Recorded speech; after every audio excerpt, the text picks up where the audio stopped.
Malachi 3:2-3. But who can endure the day of his coming, and who can stand when he appears? For he is like a refiner's fire, and like fuller's soap.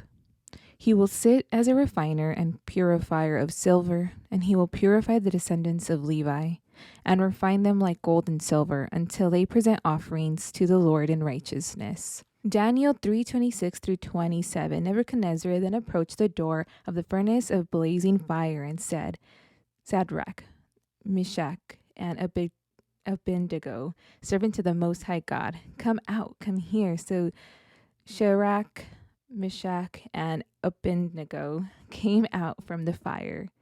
And the satraps and the prefects and the governors and the king's counselors gathered together and saw that the fire had not any power over the bodies of those men. The hair on their heads were not singed, their tunics were not harmed, and not even the smell of fire came from them. As Christians, we have God on our sides when it comes to the refining fire, the fire that can purify us and make us worthy to be in the presence of God, like we read in Malachi 3, that who can withstand the heat that comes from the refiner?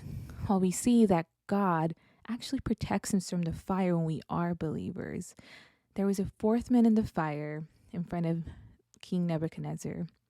That's what stopped him and took out the three men from that fire.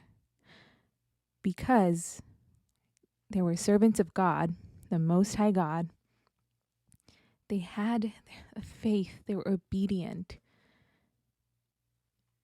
They allowed their hearts to be of service to the Most High.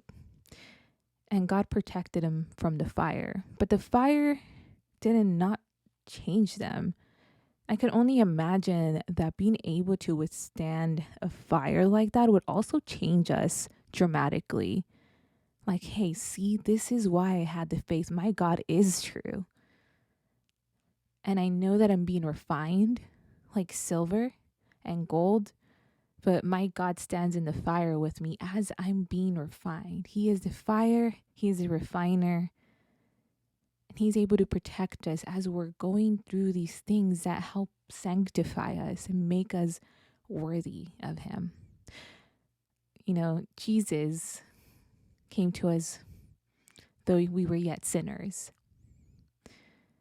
and gave His life for us. So we don't have to deserve His living sacrifice, but because we love God, we come before Him looking to be sanctified. So yeah, I just wanted to share that with you. Malachi 3 has been on my mind. Actually, a lot of the fiery scripture has been on my mind, and I just wanted to reflect on this.